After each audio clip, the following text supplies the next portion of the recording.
America's public enemy number one in the United States is drug abuse.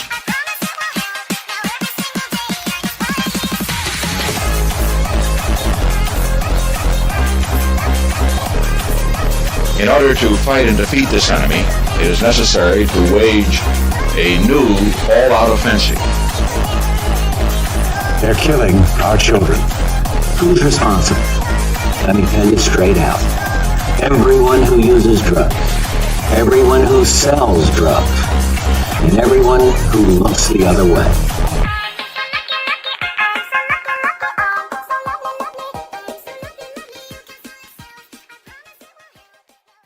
On June 17, 1971, President Richard Nixon declared drugs public enemy number one. As he told Congress, if we cannot destroy the drug menace in America, it will surely in time destroy us. Today, however, the war on drugs is considered a failure, a catastrophe. Conservatives call it authoritarian. If people want to use drugs, that's their choice. It's called freedom, dang it. But drug addiction is not freedom.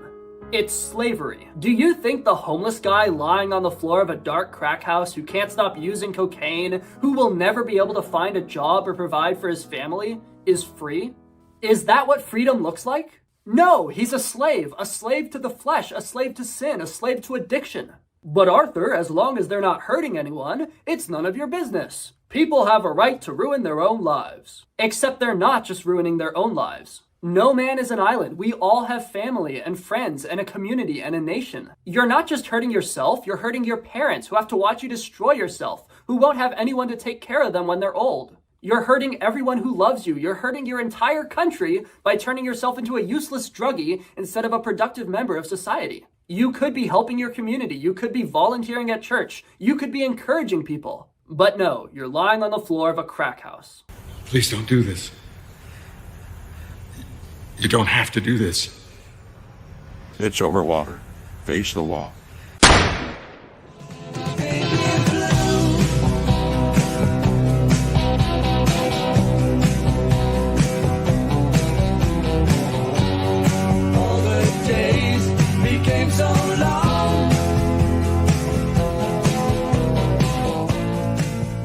The common line is that prisons are filled with non-violent drug offenders.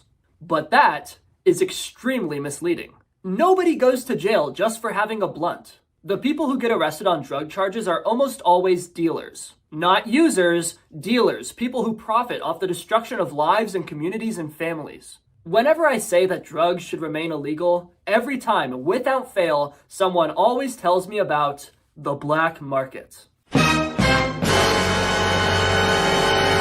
Arthur, you don't understand. Banning stuff doesn't work because people will just buy it on the black market. That's probably the most common argument against banning drugs, but if you think about it for more than 5 seconds, it's incredibly stupid. Yeah, obviously we can never get rid of drugs completely. Nobody's saying we can. The point is not to eradicate every single ounce of cocaine from the face of the earth. The point is to reduce the amount of addicts as much as possible. And banning drugs does that. Imagine two worlds. In one world, cocaine is perfectly legal. You can just walk into Walmart and buy some. In the other world, cocaine is illegal, so you have to find a dealer, you have to meet up with him in secret, and you have to pay him extra because he's taking the risk of going to jail. In which world are you less likely to buy cocaine? Obviously, you're way less likely to buy it if it's illegal because you're afraid of getting in trouble. It's more expensive, it's inconvenient. This is the most obvious thing in the history of the world, but for some reason, academics and politicians think that banning drugs doesn't work. If you buy this argument that banning stuff doesn't work, why have any laws at all? Why not legalize hitmen, since people will just hire them on the black market anyway? Why not legalize child porn, since people will just find it on the dark web anyway? You see how crazy that sounds? Another problem is that legalizing something normalizes it. When something's illegal, a few people still do it, but they're quiet about it. There's a certain cultural taboo about breaking the law. People are afraid to be seen as criminals or get fired or get arrested, so they don't talk about their drug habits openly. That taboo fades real quick when drugs get legalized.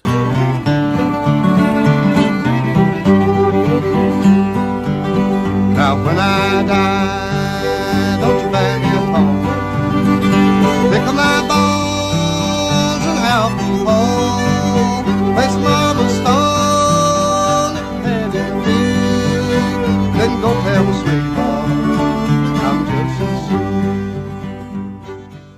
But Arthur, don't you remember the Prohibition? The government banned alcohol and people just bought it on the black market. Okay, listen, I'm not a fan of the Prohibition. I think alcohol is a good thing. It's a social lubricant and a fun tradition. I like a Jameson or a Kilkenny as much as the next guy. But it is not true that the Prohibition didn't work. It did work. According to Dr. Blocker in the American Journal of Public Health, once Prohibition became the law of the land, many citizens decided to obey it. Prohibition did work in lowering per capita consumption. We know this because there was a decrease in deaths from alcohol abuse and arrests for drunkenness. Even after Prohibition ended, people had been socialized to drink less alcohol. So, per capita consumption remained at less than half the level of pre-Prohibition America. It is true that people's behavior is downstream from culture, but on the other hand, politics can influence culture. The law can govern people's behavior. That's why we have the law in the first place. Again, I don't think that alcohol should be illegal, but the Prohibition does teach us one thing. Banning stuff works. Turns out when you punish and shame people for doing something, they do it less. Shocking, I know.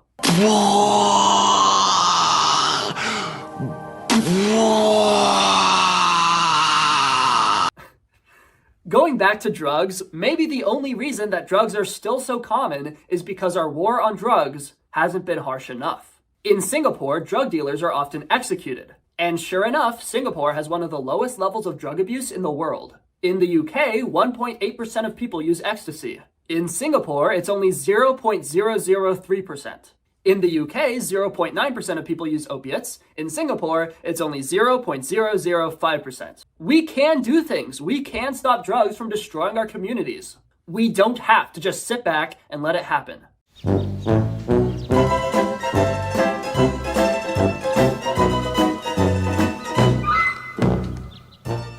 Another common argument is that drugs should be legal so that we can regulate them. At first that sounds like a logical argument, but if you follow it to its logical conclusion, things get very evil very fast.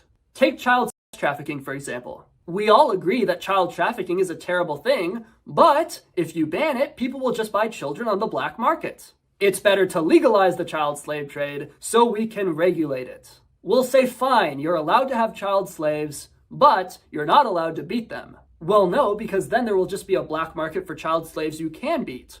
So we should legalize beating them, but only once a week, etc., etc., etc.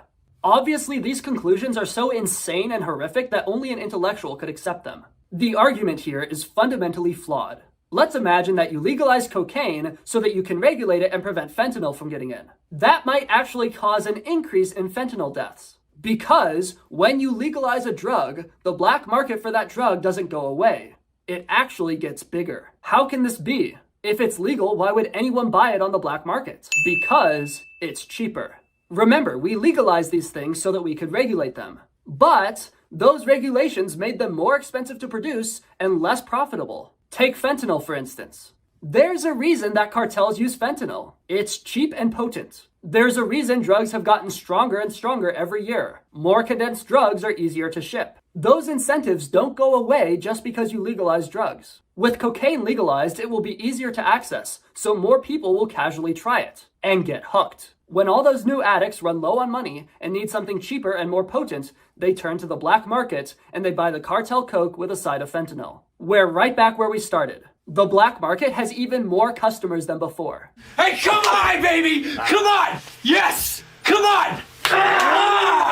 The last argument I want to address is that banning drugs makes it harder for addicts to get help, because they're ashamed and they're afraid of the police so they don't tell anyone about their problem. First of all, even if that's true, I care more about preventing people from becoming addicts in the first place. If a small percent of people become addicts anyway, that's kind of on them.